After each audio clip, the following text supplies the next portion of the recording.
record of success. I was looking for someone with high integrity and character, a coach who was well respected nationally.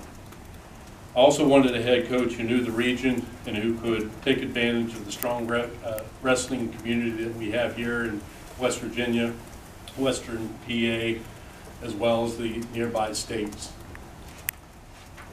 I must tell you that we had a very strong pool of candidates who were very interested in becoming the next coach at WVU. I want to thank all of them for their time and interest in this position. As our search narrowed, it didn't take long for one candidate to come to the top of the list, and that candidate was Tim Flynn. Tim met all the qualifications I mentioned earlier, and then some. Just ask anyone who knows him and you will be blown away by his strong character and integrity. He has been a well-respected Division I head coach for 21 years with a proven track record. His accomplishments add up to 223 wins, 150 national qualifiers, 38 All-Americans, 64 Eastern Wrestling League champions, 97 Pennsylvania State Athletic Conference champions, and 18 top 25 finishes, including Edinburgh's highest finish ever, number 3 nationally back in 2015. I said I was looking for a head coach with a proven success record. Well, Tim Flynn's list goes on.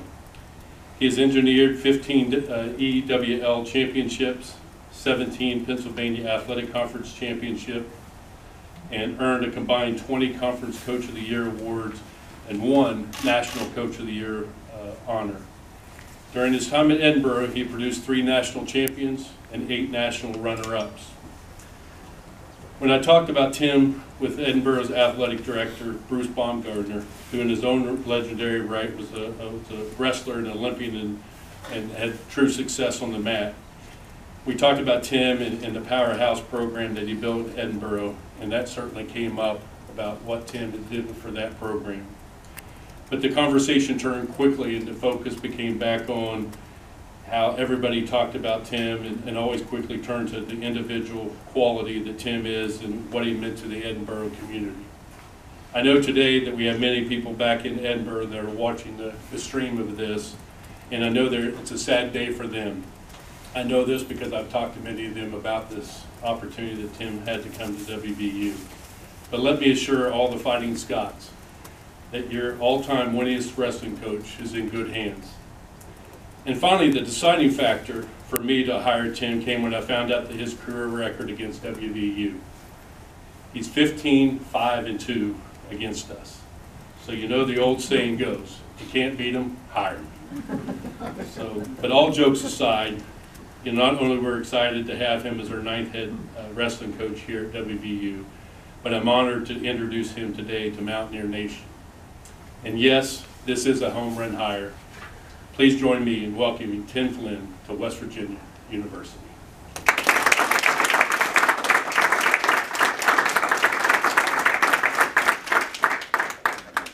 Wow, thanks Shane. Special thanks to Shane and Terry making and really everybody making the transition so easy. It's been a difficult, couple days, when you've worked somewhere so long. It's always a little unnerving to start something new, but I can tell you that this place is special, and I knew if I ever left, my prior job, it was going to take a special place, and West Virginia checks all the boxes, as far as trying to build a powerhouse wrestling program. But the single most important thing to me are the people, and the people in this room really just made it so much easier, to say goodbye to Edinburgh, and I'm happy to be here. I think we can do great things here. I've already mentioned the people make the place, obviously the facilities and the school and the academic side, it's awesome here. But the biggest selling point that we have here, I think, is the people that are here. So I want to thank everybody that was part of that and spent time with me, really, just during the process.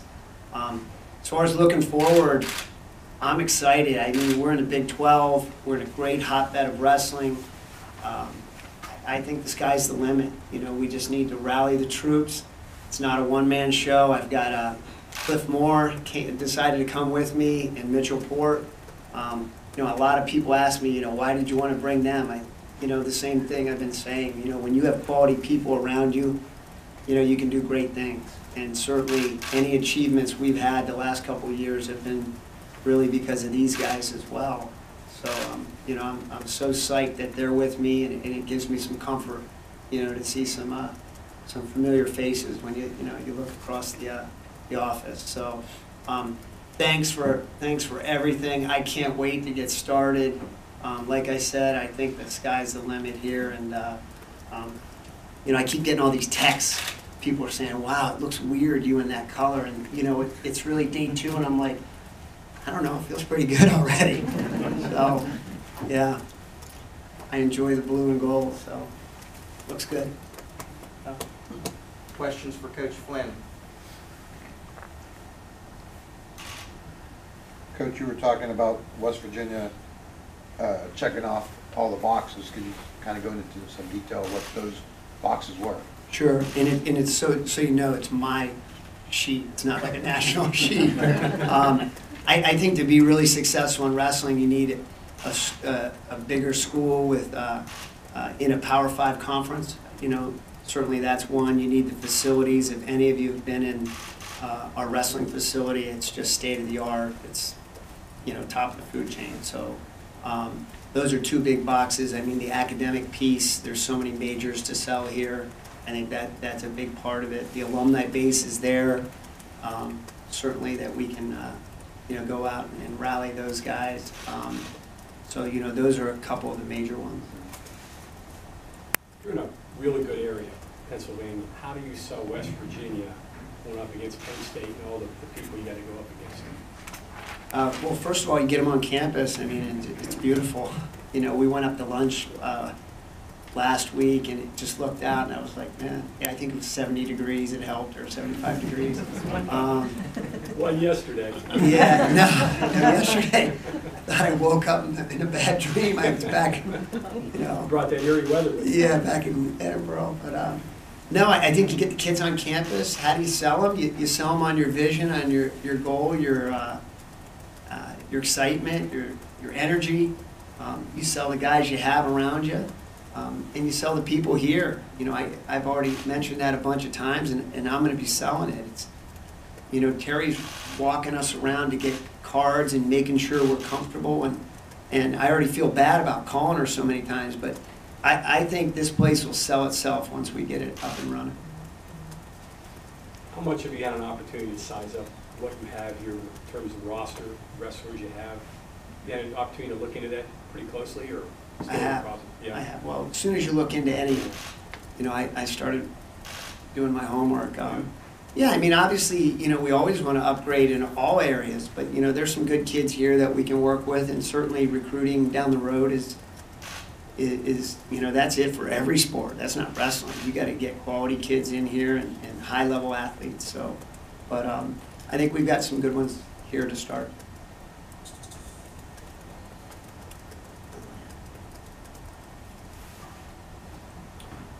What's your training philosophy? Are you flexible with kids? Do you have your way of doing things? What's your system? How do you train your kids? Consistency, I think, is a big part of what we all believe in. You know, training consistently. I think it's just like any, I guess, middle-aged businessman. They can train hard for a week. You know, they start to lose weight, and then they don't. You know, they fall off. You know, and it's the same with college athletics. I think anybody can go really hard for a week or a month. It's, hey, from the day you sign on, can you do it for 5 years? You know, and train consistently, and it's got to be a way of life.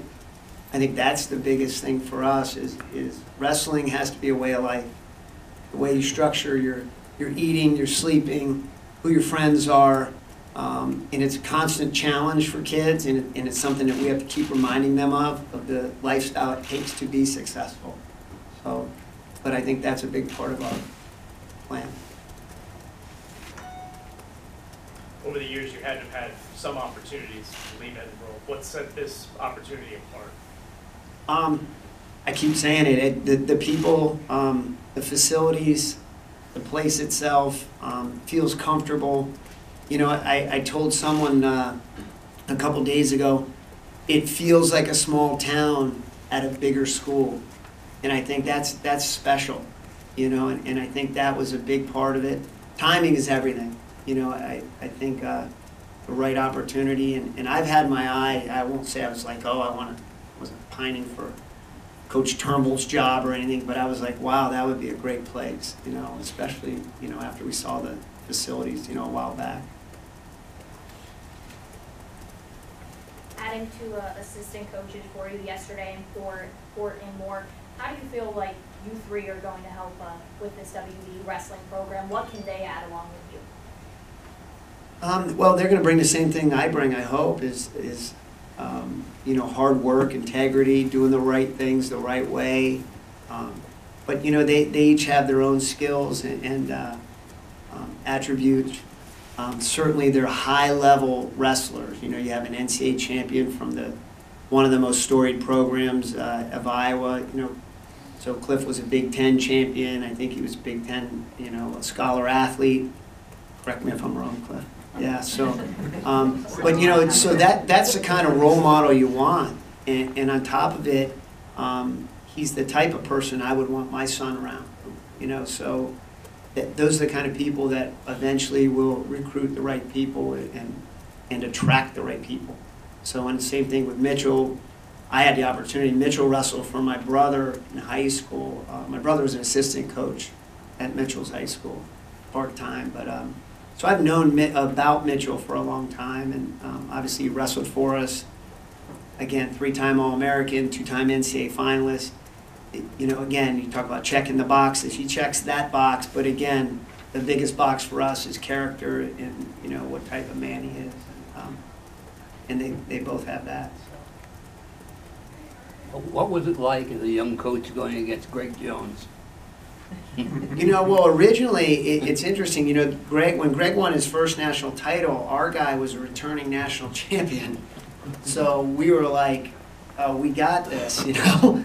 And certainly Greg's wonderful, and I've known Greg for years. Yeah, he was a handful. I mean, if you're talking about actually trying to beat him, fast, strong, good.